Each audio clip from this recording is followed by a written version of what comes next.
Question number 2 है, show that any positive odd integer is of the form 6q + 1, 6q + 3 और 6q + 5 where q is some integer. इस question को समझाने से पहले मैं एक चीज़ बताना चाहता हूँ। अभी तक हमने जो पढ़ा उसमें हमारे पास एक प्रोसीजर था, कुछ स्टेप्स थे जिसे हमें फॉलो करके क्या करना होता था, प्रॉब्लम को सॉल्व करना होता था या एचसीएफ निकालना होता था। लेकिन इसमें क्या है, हमें क्या करना है, प्रूफ करना है, शो करना है, यानी हमें दिखाना है कि कोई भी जो हमें क्वेश्चन में गिवन है, जैसा कि इस क्वेश्चन में गिवन है, show that any positive odd integer, कि कोई भी पॉजिटिव ऑड इंटीजर किस फॉर्म में हो सकता है, 6q + 1 की फॉर्म में हो सकता है, 6q + 3 की फॉर्म में हो सकता है, या फिर 6q + 5 की फॉर्म में हो सकता है, जहाँ पे q, वेयर q इज़ क्या है, सम इंटीजर, कोई इंटीजर है। तो ये आप लोगों को हमेशा याद रखना होगा कि हम कौन सा चैप्टर पढ़ रहे हैं या क्या पढ़ रहे हैं। तो हमने पढ़ा है कि हम वो एल्गोरिदम जो थी यूक्लिड डिवीज़न एल्गोरिदम, वो क्या थी कि a = b × q + r। तो ये सारे क्वेश्चंस टोटली इसी पे बेस्ड हैं, इस लेमा पे बेस्ड है।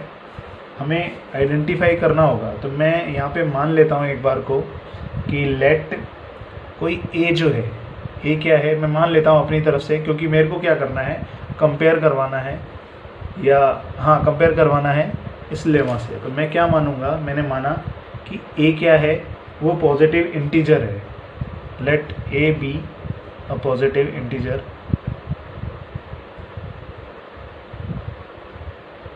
लेट ए भी क्या है, पॉजिटिव इंटीजर है। तो मैंने ए ही क्यों माना, क्योंकि मेरे को इस लेमा से क्या करवाना है, जैसे हम कहते हैं ना, तुलना, कंपैरिजन करवाना है, तो उस तरह का हमें काम करना है। इसलिए मैंने क्या माना कि ए जो है वो क्या है, पॉजिटिव इंटीजर है, क्योंकि यहाँ पे हमें गिवन है कि any positive odd integer.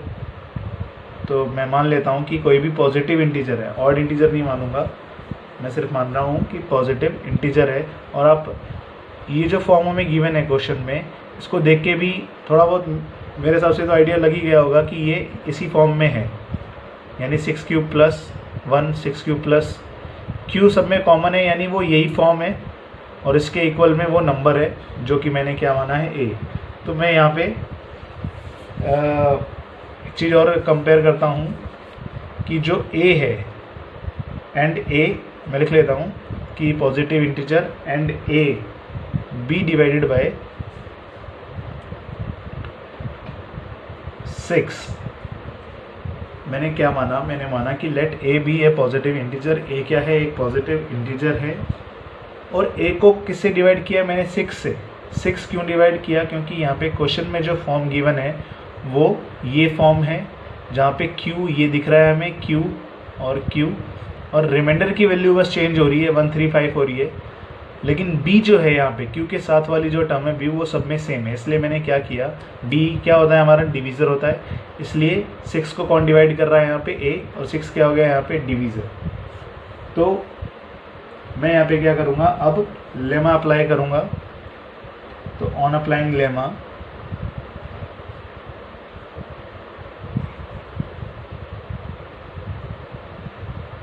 a = b × q + r, where 0, ये कंडीशन है जो मैंने आपको बताई है। तो आप देखिए यहाँ पे a क्या है, इस लेमा में a क्या है, a एज इट इज़ रहेगा, क्योंकि a मैंने क्या माना है, वो पॉजिटिव नंबर, तो यहाँ पे वही नंबर आएगा, तो ये a ही रहेगा। उसके बाद b क्या है, यहाँ पे 6 है, क्योंकि a को कौन डिवाइड कर रहा है, 6। अब यहाँ पे q और प्लस में क्या रह गया, r। तो चलिए देखते हैं। अब जैसा कि मैंने आपको सीरीज़ बताई थी कि अगर 2 हमारा डिवीज़र होता है तो हमारे जो रिमाइंडर होते हैं वो क्या होते हैं, या तो 0 होता है या 1 होता है। ऐसे हम 6 के लिए क्या करेंगे, 6 अगर यहाँ पे डिवीज़र है तो रिमाइंडर क्या होगा, उसके लिए रिमाइंडर हो जाएगा 0, 1, 2, 3, 4, 5। क्योंकि इस फॉर्म में जो q के साथ होता है वो क्या होता है, डिवीज़र, और हमारे पास डिवीज़र क्या है, 6। अगर डिवीज़र 6 है तो रिमाइंडर क्या होगा, 0 से लेकर 5 तक होगा, क्योंकि 6 भी नहीं होगा और 6 से बड़ा भी नहीं होगा। और Q क्या हो सकता है यहाँ पे, Q कुछ भी हो सकता है, 0 भी हो सकता है, 1 हो सकता है, 2 हो सकता है, 3 हो सकता है, ये डिपेंड नहीं करता है, ये कुछ भी हो सकता है। लेकिन अब हमें, जैसा कि हमें क्वेश्चन में गिवन है कि 6Q+1 है, 6Q+3 है और 6Q+5 है, यानी हमें जो रिमाइंडर है वो कौन कौन से चाहिए होंगे, 1, 3 और 5। इसके अलावा यहाँ पे Q क्या हो सकता है, कुछ भी हो सकता है। तो हमारे पास जो फाइनल इक्वेशन आ जाएगी वो ये हो जाएगी, मैं इसे नंबर 1 डाल देता हूँ, A = 6Q+R। ये इक्वेशन नंबर 1 हो गई। यानी ये वो फॉर्म है जो कि किस फॉर्म में बन सकता है, यहाँ पे 6Q+1, 6Q+3 और 6Q+5 में। तो चलिए मैं आपको वेरीफाई भी कराता हूँ। तो ये इक्वेशन 1 है, इसमें हम वेरिफिकेशन देखेंगे। वेरिफिकेशन से हमारा मतलब ये है कि जो हमें क्वेश्चन में कहा गया है कि जो हमने नंबर माना है कि पॉजिटिव, जैसा कि क्वेश्चन में हमें गिवन है, क्वेश्चन ये कह रहा था कि show that any positive odd integer is of the form of 6Q+1 और 6Q+3 और 6Q+5। यानी कोई भी जो पॉजिटिव ऑड इंटीजर होता है वो किसकी फॉर्म में लिख सकते हैं हम उसे, 6Q+1 की फॉर्म में होता है, 6Q+3 की फॉर्म में होता है। यानी जब भी हम इसमें Q और R की वैल्यू पुट करेंगे तो हमें हमेशा क्या मिलेगा, एक पॉजिटिव ऑड नंबर मिलेगा। तो जैसा कि अभी हमने देखा कि R की वैल्यू हमें कौन कौन सी चाहिए थी, हमें किस फॉर्म में बताया गया, 6Q+1 की फॉर्म यानी रिमाइंडर 1, 6Q+3 की फॉर्म यानी 3 और 6Q+5 यानी 5 की, इसलिए हमें रिमाइंडर 1, 3, 5 चाहिए। और Q हमारे पास क्या होगा, कुछ भी हो सकता है, 0, 1, 2, 3 कुछ भी हो सकता है। तो हम एक एक करके वैल्यू रख के चेक करेंगे कि क्या ये पॉजिटिव ऑड इंटीजर आ रहा है।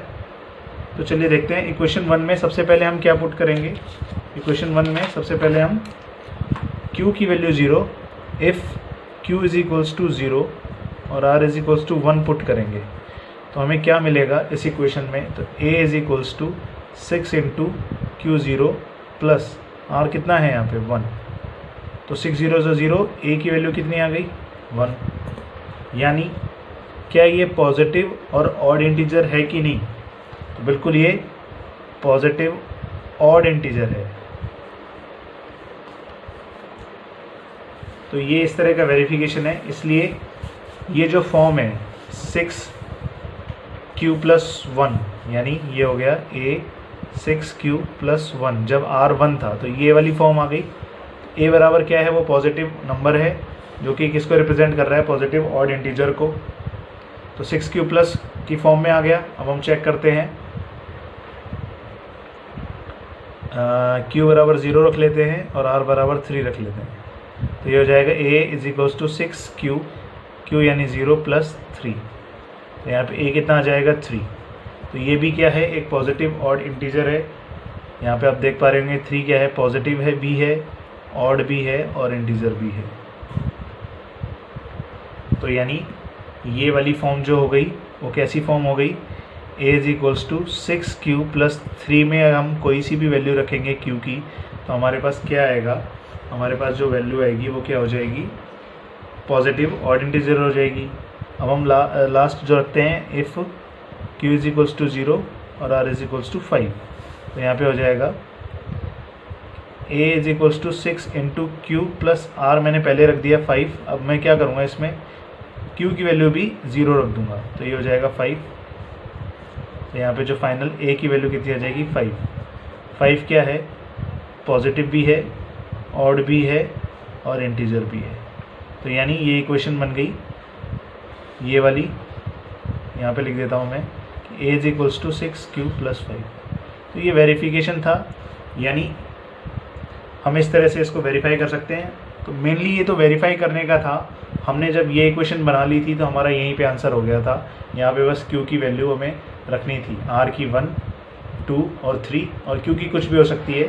तो वो क्या बनाएगा, एक फाइनली जो हमने स्टेप यहाँ पे जो लास्ट इक्वेशन देखी थी वो यही हमारा आंसर हो जाएगा। अगर क्वेश्चन में बोलता है कि वेरीफाई करें तो हम वेरीफाई कर सकते हैं, वरना वेरिफिकेशन करना हमें ज़रूरी नहीं है। हमारा इक्वेशन 1 तक ही क्या हो जाएगा, आंसर हो जाएगा। तो ये क्वेश्चन नंबर 2 है, इस तरह से हम इसको कर सकते हैं। हम क्वेश्चन नंबर 3 की ओर चलते हैं। क्वेश्चन नंबर 3 थोड़ा बड़ा है, तो मैं लिखने की बजाय आपको रीड करके आपको इसमें आंसर आपको यहाँ पे समझाता हूँ। तो क्वेश्चन नंबर 3 कह रहा है कि एक an army contingent of 616 members is to march behind an army band of 32 members in a parade. The two groups are to march in the same number of columns. Then what is the maximum number of columns in which they can march? यानी कह रहा है कि एक army है, army band है जिसमें 616 members हैं। नंबर ऑफ मेंबर्स जो है वो कितना है, 616 मेंबर हैं। इनको मार्च करना है। एक दूसरी आर्मी बैंड है जो कि जिसमें 32 मेंबर्स हैं। यानी हमारे को सबसे पहले क्या गिवन है कि नंबर ऑफ मेंबर्स, ये हमें गिवन है 616 है। और हमें एक दूसरा आर्मी बैंड दिया हुआ है जिसमें नंबर ऑफ मेंबर्स कितने हैं। एन आर्मी बैंड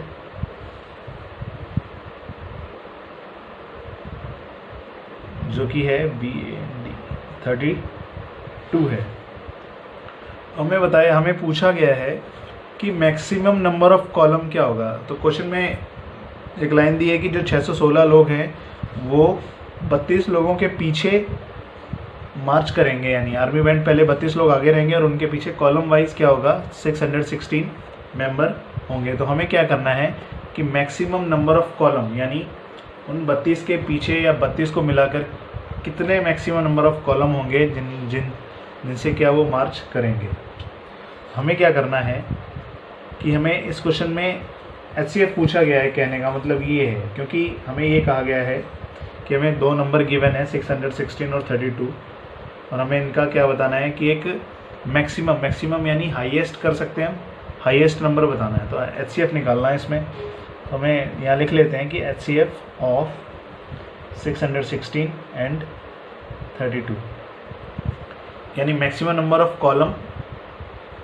तो आप खुद ही इमेजिन कर सकते हैं कि हमें इसमें HCF कैसे निकालना है, मतलब क्यों निकालना है, क्योंकि यहाँ पे 32 लोगों के पीछे 616 लोगों का कॉलम बनाना है। तो उस हिसाब से हमें क्या निकालना है, यहाँ पे हाईएस्ट नंबर निकालना है, इसलिए ये HCF होगा। तो अब हम इसमें क्या करेंगे, डिवीज़न लेमा अप्लाई करेंगे। यानी सबसे पहले हम 32 का डिवाइड करेंगे 616 से, जो कि 1 टाइम जाएगा 32 माइनस यहाँ पे आ जाएगा 29, और हम 6 उतार लेंगे एज इट इज़। उसके बाद आएगा 288, यानी ओवरऑल 19 हो जाएगा। वो यहाँ पे आ जाएगा 8, 16 में से 8 गया है, बाकी सब कैंसिल हो जाएंगे। यानी हमारे पास क्या है, जब वो एल्गोरिथम हम लगाएंगे A = B × Q + R, तो यहाँ पे A 616 है, B 32 है, Q 19 है, प्लस R 8 है। तो रिमाइंडर जो है यहाँ पे 0 नहीं हुआ है। और जैसा कि हम जानते हैं जब रिमाइंडर 0 नहीं होता तो लेमा किस में लगती है, लेमा फिर लगती है हमारे डिवीज़र और रिमाइंडर में। तो यानी 8 और 32, अब ये डिवाइड करेगा इसको 8 और 32 को, तो 8 4 जा 32 क्या होगा, एग्जैक्टली डिवाइड हो जाएगा। अब हम यहाँ पे क्या करेंगे, लेमा लगाएंगे, सॉरी एल्गोरिथम लगाएंगे। तो 32 = 8 × 4 + 0। तो यहाँ पे जो रिमाइंडर है वो क्या हो गया, 0 हो गया। यानी जो उस टाइम डिवाइज़र होता है, डिवीज़र, वो क्या हो जाएगा, यहाँ पे 8 is the required number of columns, required number of columns। तो 8 क्या हो जाएगा, वो नंबर आ जाएगा मैक्सिमम नंबर ऑफ कॉलम जिसमें वो मार्च कर सकेंगे। तो यहाँ पे क्वेश्चन नंबर 3 पूरा होता है। हम चलते हैं क्वेश्चन नंबर 4 की तरफ।